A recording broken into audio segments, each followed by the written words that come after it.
आप लोग यहाँ धरने पे बैठे हैं, क्या मामला है पूरा? देखिए, इस समय जो पुलिस है और जिला प्रशासन दोनों भाजपा के एजेंट के रूप में काम कर रहे हैं। जो घटना है, कल शाम को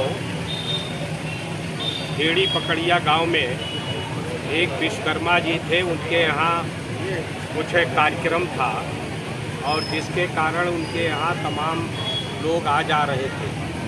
सकरी गली थी, उसी गली में एक पटवा जी थे, उन्होंने मोटरसाइकिल उन्होंने जीप लाकर खड़ी कर दी, जिससे उनके घर आने जाने वालों के दिक्कत पैदा हुई, जिसके कारण श्री राजेश गुप्ता जी जो वहाँ के वीडीसी सदस्य हैं, उन्होंने टेलीफोन से इस बात को, अभी पटवा जी से अच्छी दोस्ती भी थी उनकी, उन्होंने कहा कि यार वहाँ से जीप हटा लो, अन्यथा इनके घर में लोगों को आने जाने की दिक्कत हो रही है। और जो मोटरसाइकिल खड़ी है, विधान भाई बेटा, जो मोटरसाइकिल खड़ी हैं उससे जो है हट गई हैं, अब अपनी गाड़ी हटा लो।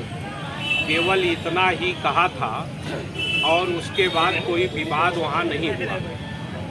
विवाद था भी तो विश्वकर्मा और पटवा के बीच में था, लेकिन वहाँ पर एक एप्लीकेशन कुछ लोग जो भाजपा के कार्यकर्ता बनकर काम कर रहे हैं, वो पटवा को लेकर गए थाने में, एक एप्लीकेशन दिलाया कि हमें धमकाया और मारने की बात की। उसके आधार पर भी केवल 506 का केस बनता है, जिसमें गिरफ्तारी संभव नहीं है। माननीय श्री राजेश गुप्ता जी वहाँ पर कहीं भी दोनों से कोई मेल मिलाप भी नहीं हुआ शारीरिक, कि उनसे कोई अंदेशा रहा हो।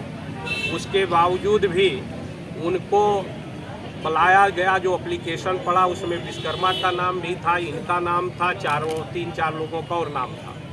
लेकिन जब थाने पर ले जाकर 2 सिपाही गए, थाने पर लिवा के आए सबको, लेकिन अकेले केवल इसलिए कि वो बीडीसी सदस्य हैं और मजबूती के साथ हम लोगों के साथ खड़े रहते हैं, जिसके कारण अकेले उन्हीं को टारगेट करके और थाने के अंदर बैठा लिया।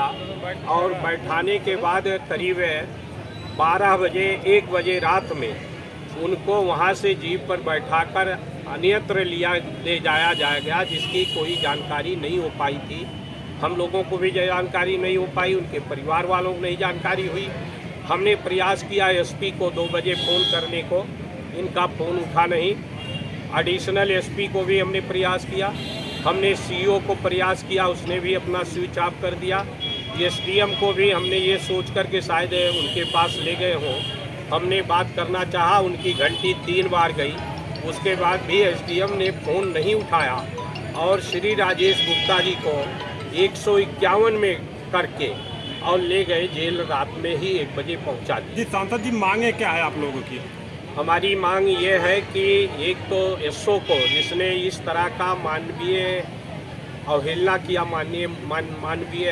मानवाधिकार का अवहेलना किया, कि 1 बजे रात में विशेष रूप से हृदय रोग से पीड़ित व्यक्ति, जिसका अभी राम मनोहर लोहिया इंस्टीट्यूट में 10-15 दिन छल्ला पड़ा हो, ऐसे व्यक्ति को जो वहाँ पर नहीं रहे, नियमों के विपरीत, जैसे 506 से ज़्यादा का धारा नहीं बनती है, जिस मामले में ले गए हैं और उसको 151 करके एक तरफा और जेल भेजना गया है, ऐसे एसओ के खिलाफ कार्रवाई की जाए और साथ साथ उनको रिहा किया जाए। कानून व्यवस्था को लेकर के सांसद जी क्या कहना है? कानून व्यवस्था तो एकदम पूरी तरह से चौपट है और आए दिन लोगों के साथ अन्याय अत्याचार हो रहा है, बलात्कार हो रहा है। फैजाबाद में जिस तरह से गन्ना समिति के नामांकन में मारपीट की गई, लोगों को ज़बरदस्ती रोका गया, इतना ही नहीं, 55 गन्ना समितियों के कार्य क्षेत्र में पूरे प्रदेश में किसी को नामांकन नहीं करने दिया, निर्विरोध करा लिया गया। ये इस बात का प्रचायक है कि ये जो भारतीय जनता पार्टी स्वयं अपराधी तत्वों को प्रयोजित करके और बड़े पैमाने पर अपराध बढ़ाने का काम कर रही है। आए दिन बलात्कार नहीं रोक पा रहे, हत्या नहीं रोक पा रहे हैं। इसी अम्बेडकर नगर जिले में लूट हो रही है और उस पर कोई कार्रवाई नहीं।